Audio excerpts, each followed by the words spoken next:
Hi, I'm Jiinx-Nyan and welcome to my channel. This is my first ever voiceover video, yay! However, I am pretty nervous, so please bear with me and I'll try not to talk too fast. I actually hate the sound of my own voice personally, but I'm gonna subject you guys to it because I'm evil. Mwahaha! But also because I wanted to talk about these here ParaNerds that I'm designing for the first time ever, even though I've had the idea for like 3 years now. And the best way to do so is, well, by talking. Except by maybe having them introduce themselves, but my animation skills suck presently, and I'm not as evil as to have you guys sit through that yet. I will work on getting better, I promise. I just don't have much time, and animating is still kind of frustrating and intimidating to me, even though I've studied the fundamentals in university a few years ago. I'm pretty sure you can see from all of my older videos that I probably haven't taken down yet. I'll have to check that out. And I actually wanted to introduce a different group of characters to you guys before this. My three personas and the stages of development they went through over the years. But I kind of started this project first, and I'm excited to see the result. So I'll just do this one first, and then move on to my personas, maybe. Okay, so this group is called the ParaNerds Ultra Squad, which is so much cooler than their original name. The Occult Investigation Squad. Yeah, it sucks, I know. And as you can probably guess, their goal is to investigate and uncover the truths behind paranormal, extraterrestrial, and occult mysteries at the request of their fans and watchers, which would be you guys if you stick around long enough. Just pop your mysterious requests into the comments section of any of my videos, and maybe, just maybe, the group will take on your quests. I think the original idea for ParaNerds came from watching YouTubers playing those haunted games like the Ouija board, the elevator game, stuff like that. And a series that I watch a lot called Fact or Fate. It's great, I love that show so much. And I thought, what if I were to make a series of my own that's similar to these? Because clearly it's never been done before. I'm a total genius. A group of teenagers that would create a vlog about their adventures uncovering mysteries. Sounds somewhat familiar? Yeah, I'll get to that bit of ironicity later. But then I had a bit of trouble of whether I wanted to illustrate it as a manga, which would be cheaper and more personal to myself, but wouldn't exactly get the whole feel of their adventures across because it's a book rather than actually experiencing it. So the other option would be to go the extra 10,000 miles to turn it into an actual vlog series animated on YouTube, which would be so awesome if I ever actually managed to complete it. But then there's the problem of finding voice actors and doing the actual animating and lip syncing. And I still really suck. But I promise I won't let this idea die. I love it way too much. So if you guys are maybe patient enough to wait, I already have friends who are willing to help me, so hopefully it won't be too long. For the base concept of the group, I tried to cover everything they would need in order to be successful. Skills and characteristics. And though I know characters can have more than one defining characteristic, I decided it would be better if I have one main characteristic per member, so it's easy to keep track and still brings flavour to the group. So, like a leader that knew about spells and magic, a camera and technician person, a person versed in rituals and dark magic, though I don't actually think that dark magic is evil magic, but a linguist to translate languages, someone to fund their adventures, and someone with outdoor survival knowledge. The basics. And I'll actually say this now, but I didn't manage to do all of this planning myself. I'm not taking all the credit. There was actually someone else, a close friend of mine, who helped me with this, and she's known as Catalia. I think that's what she chose for her pen name, but she's not very well known on the internet, social media. Anyway, so now I'm going to talk about my characters.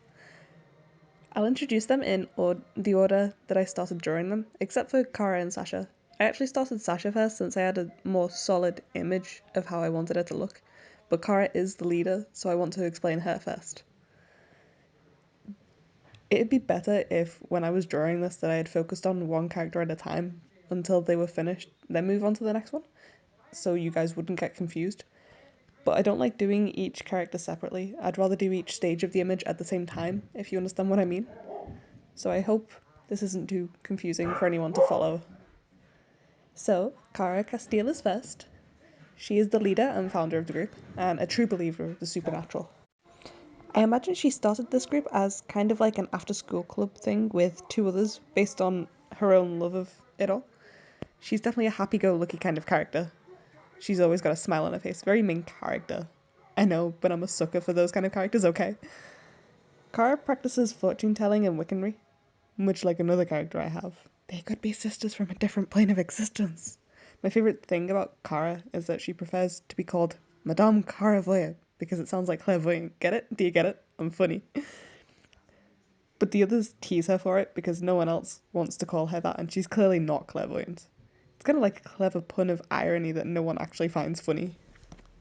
As for her design, I actually imagined her looking completely different. She was meant to have short, light brown hair with an obviously fake braid, and her clothes were meant to look more like the typical gypsy fortune teller outfit you'd see in those booths in like amusement parks and stuff. But I thought, what if she was outside wearing something skimpy like that? She'd be frozen. Though I'm sure she has an outfit like that in her wardrobe somewhere and uses it for like special occasions, like seances and stuff. When it came to drawing her, she ended up looking like a normal teenager, which is good. She is just a teen after all. All of them are. So I gave her a Wiccan style clothes with very baggy cardigan. I wanted the cardigan to definitely be baby blue because Sasha's shirt was the same colour, so to show off their friendship, I guess. Though the bright cardigan looked a bit out of place. And instead of a fake braid, I thought it'd be better if her gimmick was that she would dye her hair every other month. Different colours to give her more of a palette, but not too many streaks as it'd be a pain to animate later. I actually only added the streaks later to make the bright cardigan look more like it belonged there, and the glasses were a last minute add on too. I don't know. I think she's super cute anyway. Definitely my favourite.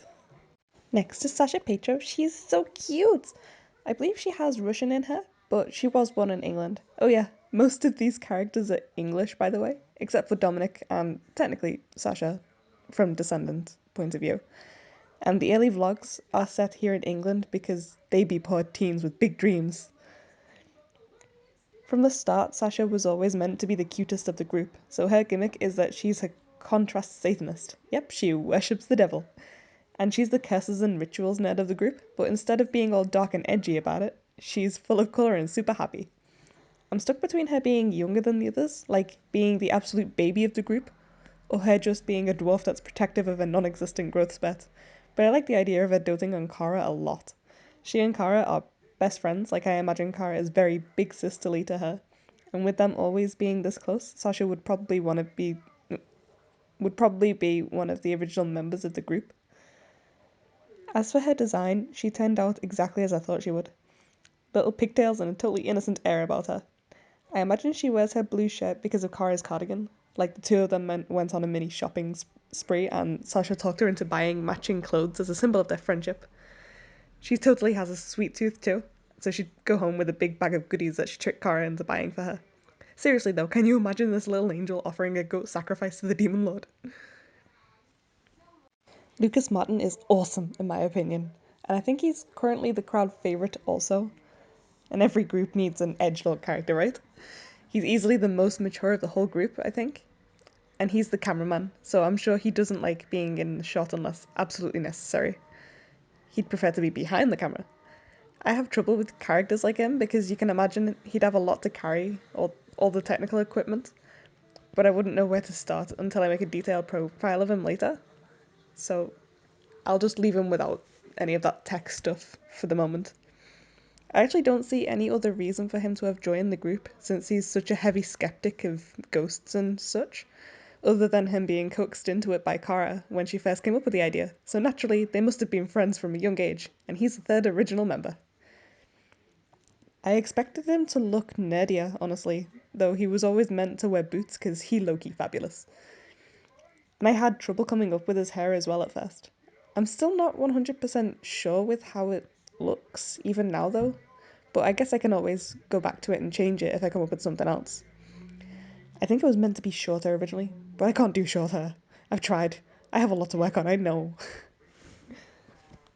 I've mentioned about how there would be the three original members at first, so the other characters would join in later over time, and I think the first outsider to physically join would be little Dominic Ahanu. He comes from a family of translators. The idea is that on their travels, the group would need to decipher text and curses, stuff like that.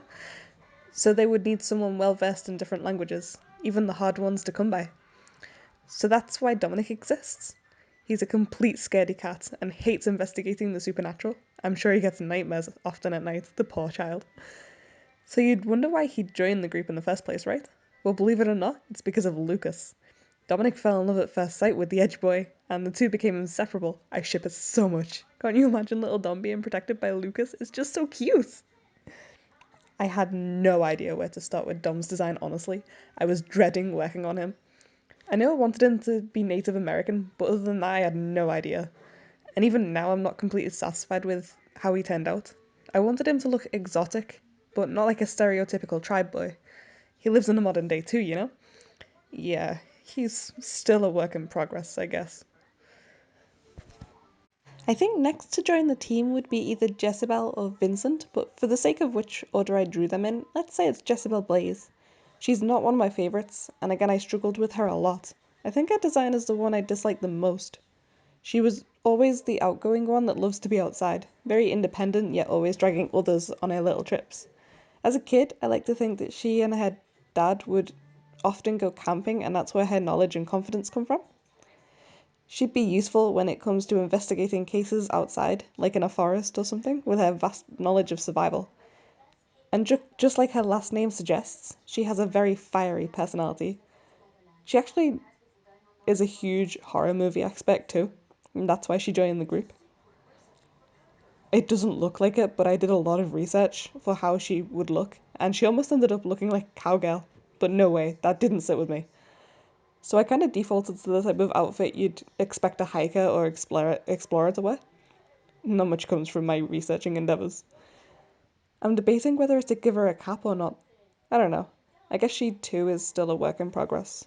If you guys have any ideas on how to improve her or Dominic, let me know. I'm very open to ideas. Okay, so I mentioned Vincent earlier. His last name is Fabian, and there is a good story behind this. Okay, so where I'm from, rich people can either be called pigs or frogs, and I thought the group, specifically Jezebel, could tease him by calling him Froggy, and it would be make it funnier if his last name reflected this. So Fabian from amphibian. I punned. So he is from a rich family and holds himself rather highly, but that doesn't mean he looks down on others. Well, except for Jezebel, but I'll explain that in a few minutes. His role in the group is funding. After all, if I want them to travel the world, they would need some money behind them to make it possible. Even if this is an animated project, I want it to seem real. I was debating having Vince be one of the original members of the group instead of Sasha, since I wouldn't know why he'd willingly throw money at this group of misfits without already being involved with them. But I also had this idea that the group mentioned in a vlog that he would be funding them from now on so that they can take cases globally instead of only in England where they're based. I think another reason for him joining maybe would be Jezebel. Yeah, he acts like he looks down on her, so they argue all the time, but I have this little headcanon that they like each other, but are way too stubborn to ever confess to each other. As for his design, I had people suggest him wear a suit to flaunt his money, but I don't think he does flaunt his money, and suits are too stereotypical of rich people. He is a teenager, so he likes to keep in style, so I thought maybe a trench coat that's fashionable and a loose tie, and the two would kind of give that impression I'm going for, I think. Though I'd imagine he does have a huge wardrobe, so who knows what he'd turn up in each day.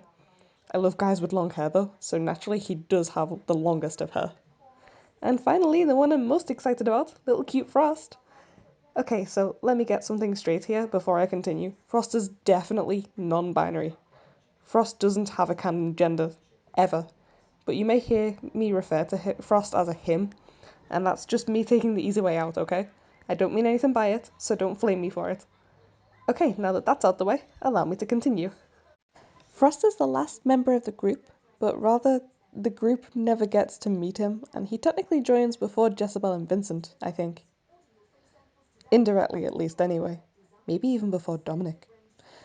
I haven't decided yet. His story is that he starts out as a fan of the vlogs and starts sending messages to the group anonymously about the paranormal cases and such for them to investigate. Eventually, the group come to expect these messages and he becomes their informant. or kind of like a manager. I don't know. But he always stays at home behind the screen of his computer, being the sickly introvert insomniac that he is. His gimmick, besides being the mystery messenger, that is that he can actually see ghosts and such. And he's also a scaredy cat like Dominic. I think he's the second youngest of the whole group, but he's super smart. Like, Frost is a master hacker and knows how to gather any kind of information. I have this idea for a vlog special where the group decide to investigate Frost, having never met him. Kind of like a catfish episode, where you're meeting the catfish for the first time. Good show, by the way. I recommend it to anyone. You can just check it out. Go ahead. So him being the wreck that he is, I imagine he'd have white hair from stress and fear, bags under his eyes, and only ever wears pajamas. I really love his design. I just want to keep him and take care of him, and he is my spirit animal. One of my friends was convinced Frost would be the secret bad guy setting traps for the group, which would be a great twist to the story, really. But he's just too cute to be evil. Plus, I don't think I'm doing the whole group fighting against an evil overlord. It's supposed to be realistic, and evil doesn't truly exist in the domination of our world, you know? Especially where the supernatural are involved anyway. So yeah. Anyway, I think that's everything. It might take a while to actually start the vlog series, but I hope you all look forward to it and have enjoyed this little speed paint promo. I also hope my voice wasn't as droll as I think it was. Let me know what you think of them all. I can't wait for feedback on this.